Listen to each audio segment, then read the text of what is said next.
Hi, William Burroughs. I'm here for the... My voice trailed off. Nerves, I guess. The receptionist, short, stocky, probably on her third marriage, nodded in that uncommitted way familiar to receptionists everywhere. We went through the form, usual questions. Had I eaten? No, not since last night. Water? Same thing, just a sip. Next of kin? That one was harder. Technically, yes. Wife. Separated? I kept that to myself. No, I said. No next of kin. And that was it. Straight in. No fuss. The waiting room was packed. I took the only available seat. Hard plastic, uncomfortable, right under the clock. That suited me fine. I prefer not to see the time. I find it drags otherwise. I'm a people watcher, always have been. There in the corner, the man with a knee brace tapping his foot against the floor. Nervous. The woman hunched over, both arms wrapped tight around her stomach, clearly in pain. The young man in a football shirt, harder to read, twisting the strap of his backpack over and over, like he didn't quite know what to do with himself. Self-conscious, unsure, nobody spoke. We just sat there, listening for our names. I considered myself lucky to be here. I'd won the operation in some promotion, private clinic, hernia repair. Win a life-changing surgery, the email said. I never win anything. Scratch cards, raffles, office draws, nothing. Sarah, my ex, used to say that about me all the time. Said I drifted through life waiting for something to happen. No ambition. Boring. That was the word she liked to use a lot. Boring. But here I am, finally a winner. Half an hour, that's all. Gown, slippers, dressing gown. I was ready. That's when it all started to go wrong. It wasn't dramatic, not at first, just little things. The nurse calling my name without looking at the chart. The way her smile stayed a second too long. Her eyes seemed empty, not accustomed to empathy. She reminded me of an actress trying too hard to please. Small things that made the back of my neck itch. Maybe she sensed something. She took me by the arm, her hand gently guiding. That's when it hit me. Every door was shut, no sound from the rooms, no movement, just us, our footsteps, the ticking clock. Even the smallest sound seemed to echo. Christ, it's quiet for a hospital. I'm not prone to paranoia, but something about the place just didn't sit right. Hospitals and even upmarket clinics are supposed to be alive with noise. Phones ringing, trolleys rattling, voices hidden behind curtains, gentle whispers. Here, nothing. We reached a double door. She pushed through and the air hit me. Sharp, chemical, bleach, disinfectant. She called it theater, but it felt more like a morgue. Another nurse was waiting. Same smile, same pale skin stretched too tight, as though they'd both come out of the same mold. William, she said, nodding like she already knew me. The clipboard in her hand was blank. I saw it. She flipped it over too quickly. I climbed onto the narrow bed, the vinyl squeaking as I settled in, and suddenly the thought hit me. I'm not being prepared for an operation. I'm being delivered. Nerves, I guess. I wait. My mind drifted somewhere strange. Pigs. Pigs to slaughter. Strange thing to think about, I know. But I picture that moment when it finally hits them. The smell of blood, the noise, the sudden rising panic when they finally understand what's happening. The squeals. I wasn't there yet, but I realize now I soon would be. The door opened again. He came in last. Not rushed, not flustered. Slow, like he had all the time in the world. The surgeon. That's what they called him. Tall, very tall, angular, almost gaunt. But the shoulders, broad and heavy under the gown. The shoulders of a man used to leaning his weight into a saw. His mask hung loose at his throat. He rolled the gas trolley closer, the wheels humming across the tiles. The mask dangled from the end of the tube, black rubber edges frayed. Not new like the instruments. Used, over and over. Every operation I've ever had before, and believe me, I've had a few, they check everything. Twice, sometimes 3 times. No one asked my name again. No date of birth. No confirmation of the procedure. Here, Nothing. "Let's get this over with, shall we?" His voice was low, but I felt it in my bones. I tried to answer, but nothing came out. He lifted the mask. For a second, just a second, his face was in full view. Something about his mouth bothered me. It just didn't sit right. Too wide, teeth too many, too sharp, catching the light like needles. The skin around it stretched tight, torn at the corners from smiling too much. Then he pressed the mask down over my mouth and nose. "Breathe," he whispered. The rubber clung to my skin, stale and damp. I sucked in the gas and it filled my head with cold. The room started to swim, clockwise, slow. The fluorescent tubes overhead began to strobe, light and shadow slashing across my vision. 10, 9, 8. I could feel myself slipping under, every breath heavier than the last, dragging me down. 7, 6. Then it happened. Imagined or not, it didn't matter. The nurses, the surgeon, and their faces shifted as the gas took hold. Skin peeled back, eyes sank, teeth grinned bare. No longer flesh but bone. Just bone. Skulls staring down at me, empty sockets drinking me in. 5, 4, and then I was gone.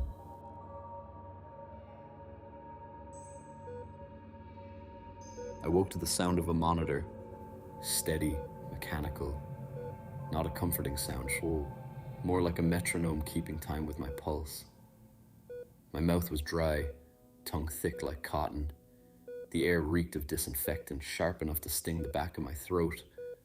For a second I thought maybe it had all been the drugs, just the usual theater, my mind making shadows of nothing. Then I looked at my hand. At first I couldn't place it, something was off, like I was staring at someone else's arm. Then it hit me, the bandages, thick white gauze wrapped around my left hand, bulky, clumsy. I tried to wiggle my fingers. I felt nothing. The panic came slow, creeping. I tore at the gauze with my other hand, fumbling, breath coming in short bursts. The wrapping came loose, 4 fingers twitched free. 4. The little one was gone. No explanation, no pain, just absence. The curtain rattled. A nurse swept in, same porcelain smile, same blank eyes. She glanced at the mess of bandages in my lap and clicked her tongue like I was a child who'd made a spill. "Complication," she said flatly. "Nothing serious." I opened my mouth to speak, to demand what had happened, but she pressed a syringe into the IV line before I could get a word out. "Rest now, Mr. Burroughs," she whispered. The cold crept up my arm. The room tilted sideways. Darkness rushed in again. I drifted in and out. When I woke properly, the light was different, dimmer. My whole body felt heavy. Dead weight. I turned my head and saw the bandages, not the hand this time. The whole arm, the weight of it hit me. I tried to sit up, to scream, to do anything that put distance between me and this reality. The pain was unbearable. Had they even stopped using anesthetic? My left sleeve hung flat and empty, tucked and pinned at the shoulder like it had always been that way. The curtain pulled back. Another nurse, or maybe the same one. They all looked the same now, same too wide smile, same dead eyes. She didn't say a word, just nodded as if that was supposed to answer every question I'd ever wanted to ask. I stared at the hollow where my arm had been. My voice finally broke loose, raw and cracked. "Why?" She patted my shoulder like I was a child. "Don't worry, it went very well." The syringe slid into the line again. Cold fire rushed up my veins. My vision folded in on itself. The last thing I saw was that smile, that same twisted smile, and then the dark took me again. I woke to a wetness, a stickiness under my skin. My whole torso throbbed. When I tried to move, it wasn't pain that stopped me. It was the sheer wrongness of it. I looked down. Christ, they hadn't even bothered to stitch me up. My gown was peeled aside, my chest and stomach flayed open like a carcass on a hook. The skin pinned back with clamps, ribs shining pale in the light, coils of myself glistening wet in the air. I couldn't take it in all at once. Just flashes, red, white, grey, steam rising from the wound in the cold theatre air. I tried to scream. Nothing came. My lips wouldn't part. I raised my shaking hand, my one hand left, and touched my face. Thread, thick surgical thread crisscrossing from corner to corner, tugging the flesh tight. They'd sewn my mouth shut. A whimper escaped through my nose, animal, pitiful. My chest heaved, tearing at the sutures that held me open. A warm trickle ran down my side. Two of the nurses stood at the foot of the bed, hands clasped, watching me strain. Not helping, not hurrying, just waiting, patient, their heads tilted the same way like birds. 4 cold, black, dismissive eyes. And behind them in the doorway, the surgeon. Mask off, smile too wide, teeth too many. His expression burned in the half-light, fixed on the hole they'd carved in me. Perfect. That was all he said, one bloody word. Perfect. And then the syringe slid in. The cold hit. My body jerked once, twice.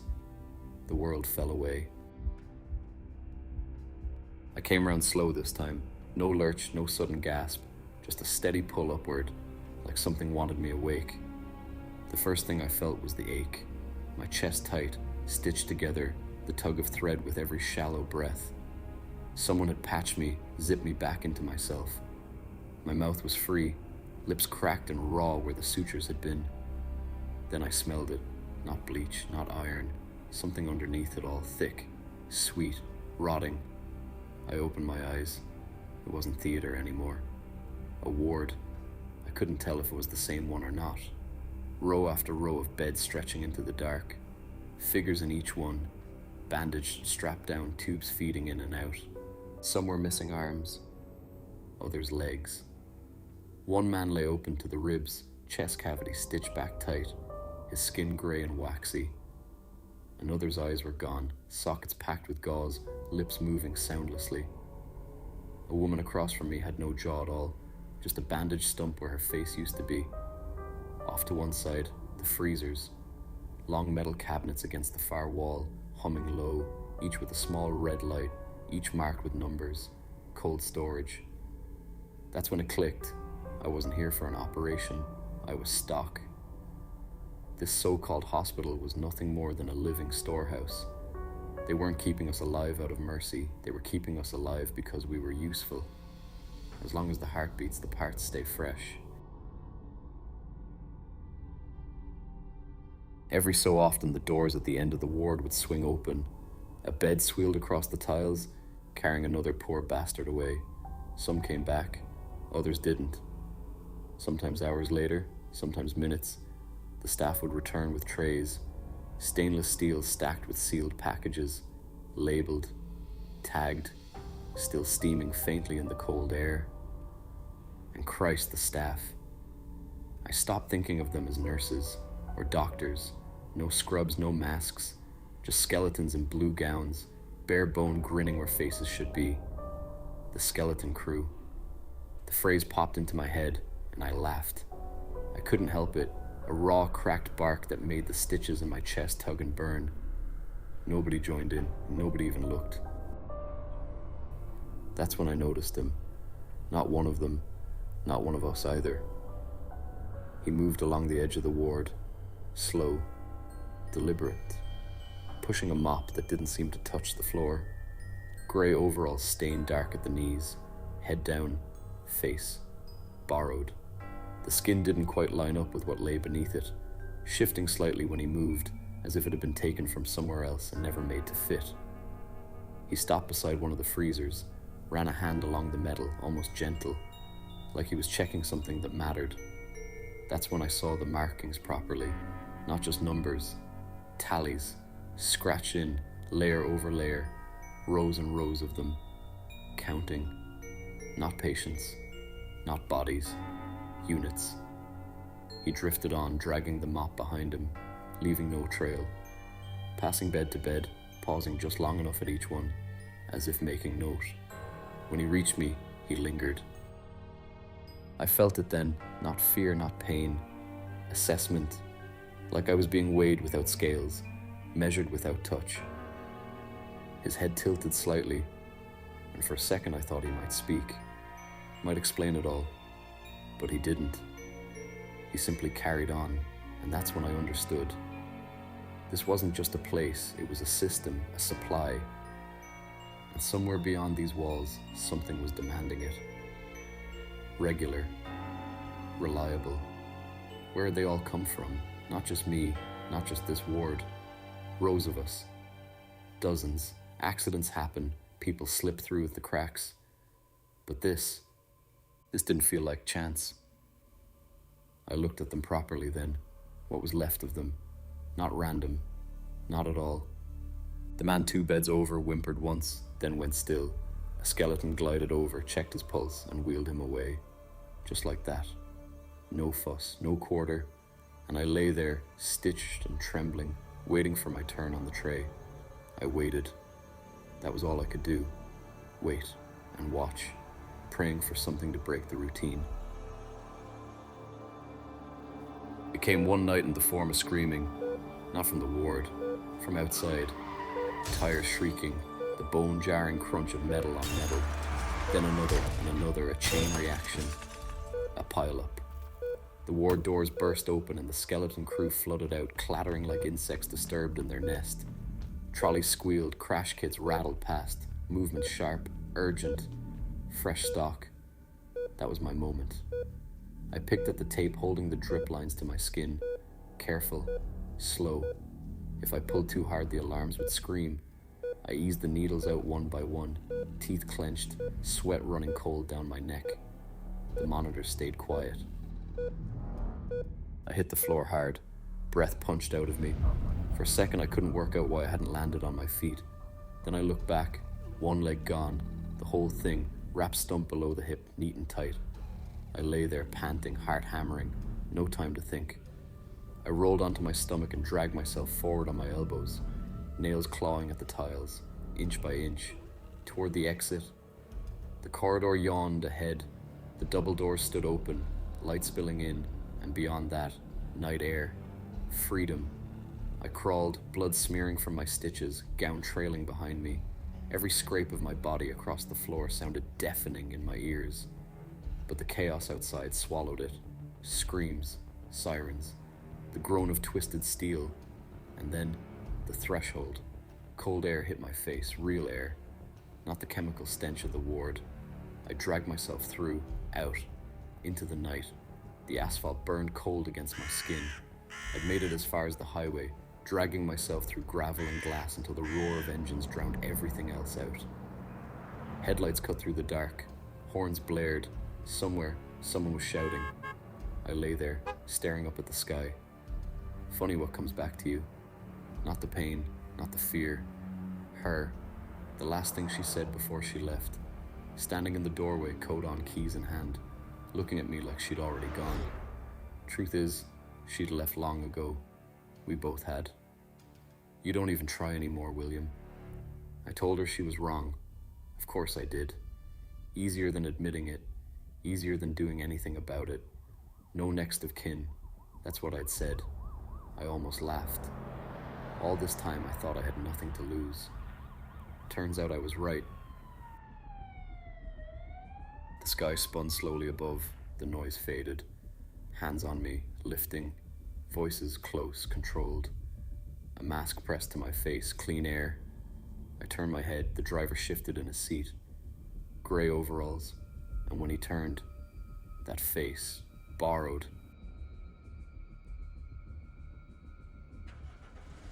The sky spun faster, the edges of the world folding in on themselves. For the first time in weeks, I welcomed the dark.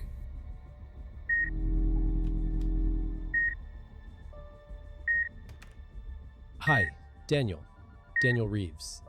I won the the competition. Ah, yes, Mr. Reeves. We've been expecting you.